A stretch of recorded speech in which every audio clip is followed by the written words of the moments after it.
Hi everyone, this is what happened to me when I got government housing part 20, and I put this picture up here.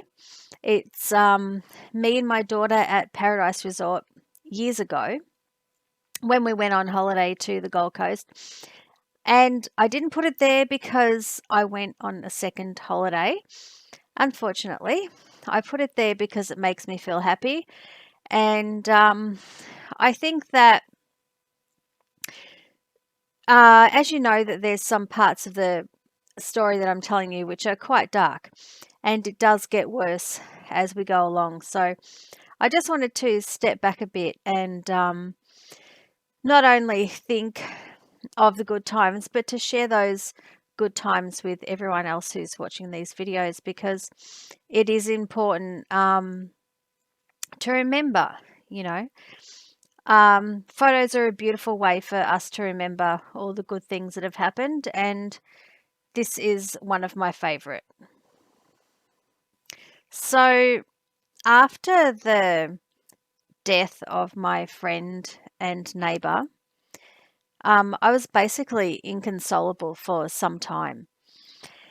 And I don't know how long that was, but I do remember some of the things that I did after that event, which were strange, but I believe that they were because I was in shock.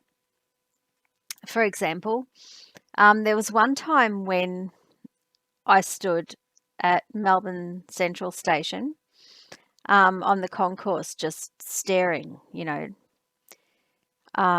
looking around. And I was staring because I didn't know why I was there.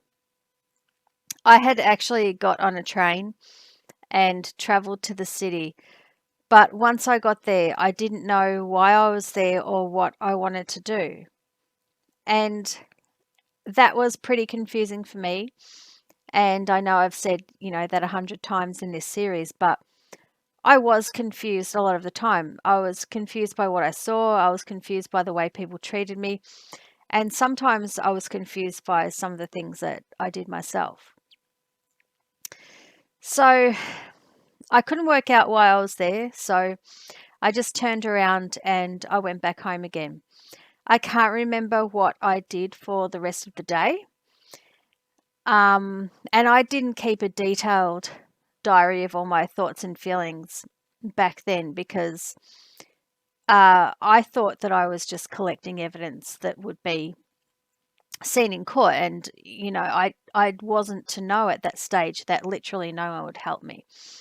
I still lived with the delusion that I was collecting evidence and that someone would verify what I was saying and that would be done for me. But as we know, that's not how it turned out.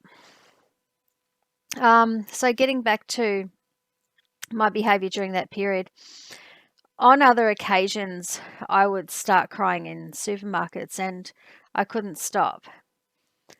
I would have to hide my face and wait until I stopped crying, and then I would get through the register, just hoping that no one would ask me what was wrong or what had happened, because I didn't want to talk about it.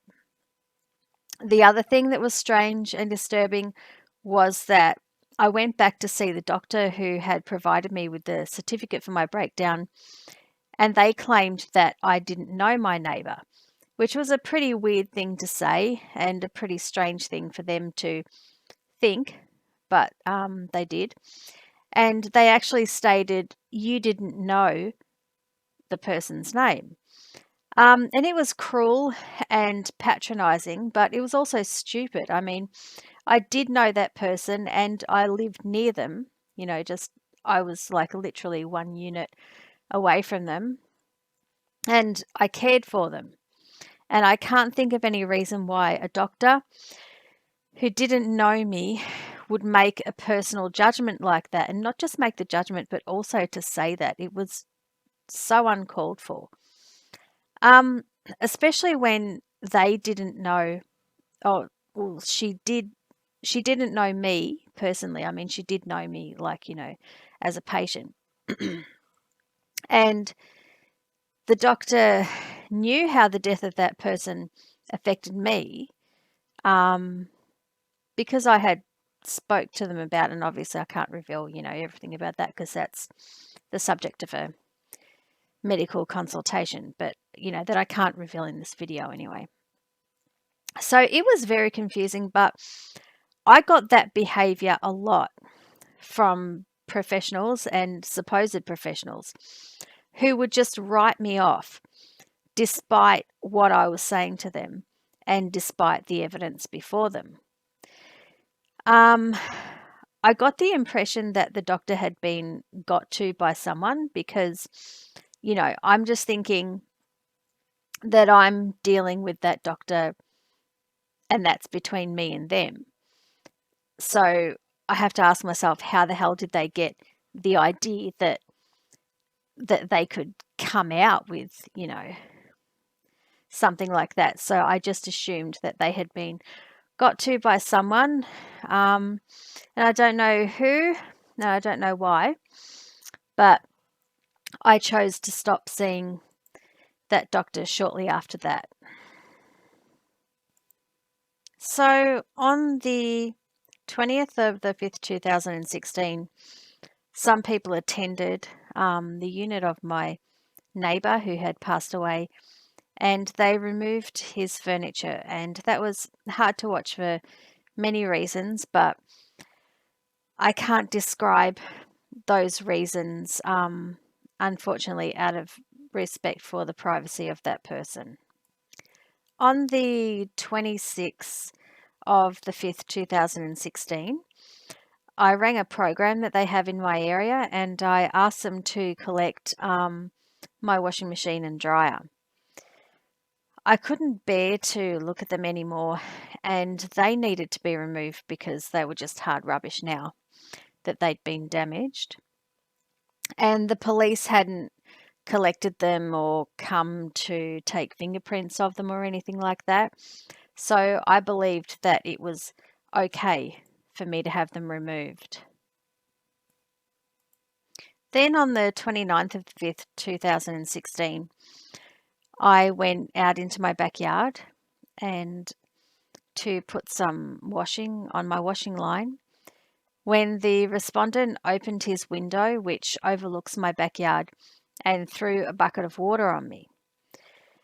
So obviously that was the second time that it happened, but last time he did it, that was in my side yard, and I wasn't to know that he was going to do that. This was the last thing that I needed. After being assaulted by him so many times before and being yelled at by his lawyer and being yelled at by the police and being refused assistance by the police, I was still in shock from the death of my neighbour, and I was sent into shock again by this incident. It was humiliating and physically and emotionally painful. There was water on me, water on the fence, and on my clothes that I was obviously trying to dry. And once again, this was something that I couldn't have anticipated. Even though the respondent had dumped water on me before, it never occurred to me that he would do it again. I don't know why, but I wasn't able to anticipate his assaults, probably because they were so varied. I rang 000 virtually immediately after the incident at around 1:18 p.m.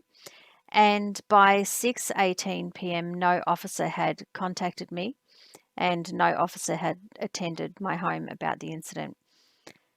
This was a problem because I had been assaulted and I was left to wait on my own for all those hours while the water was drying, and therefore the evidence of the incident was going. I took photos, however, which I have. The photo of the water on the fence is the one that I put up.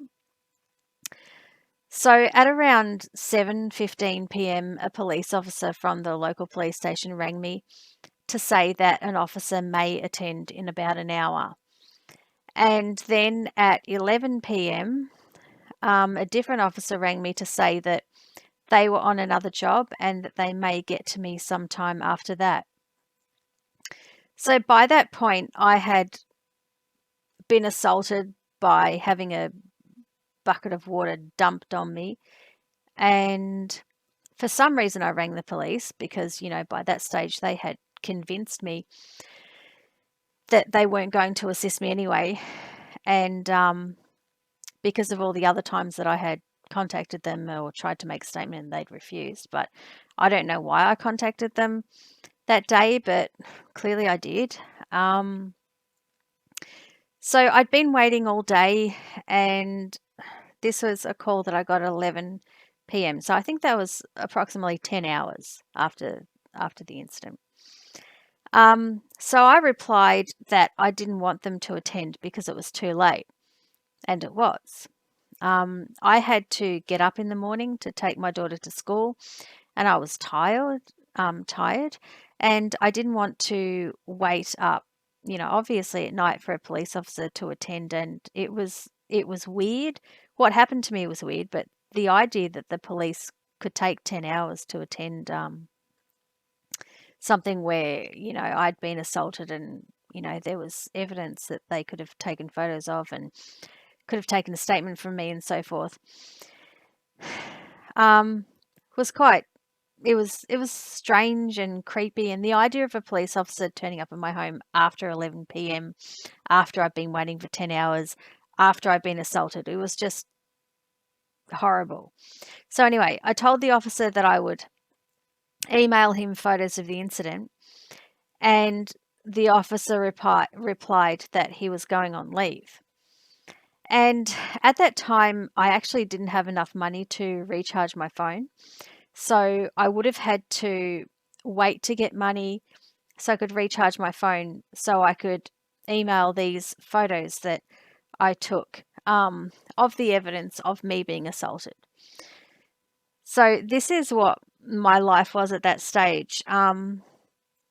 It was so harsh, and it was, apart from being cruel to leave me in that situation, it should never have been my responsibility. Um, if the police had attended and taken photos of what happened at my property, that would have obviously assisted, and they're the ones who are being paid a full-time wage to do that. So I shouldn't have had to do that work for them. Anyway, as a victim, no one should have to do their own police work. I was trying to do the work that the police were paid to do, and I couldn't because I was nothing more than a single mum on a pension. Taking photos, writing statements, ringing the police, waiting for them, emailing the police, which, uses mobile data, which I had to pay for out of my pension money, which should have been spent on myself and my daughter. And emailing the police were all forms of unpaid labour. And this unpaid labour had the effect of pushing me further into poverty every time I had to do it. And I was emotionally exhausted. I felt that the police were deliberately refusing to help me, and that their duty failure was assisting the respondent, whether consciously or unconsciously. But that's the effect that it had, because it meant that the evidence that I had against him was disappearing. I kept making complaints against the respondent, and it seemed that the police weren't in the least bit curious about whether or not they were true. They seemed to assume that they weren't. And that was similar to the attitude that I got from the doctor that I was seeing, who assumed the worst of me and presumed to know better than I did about my own life and my own situation.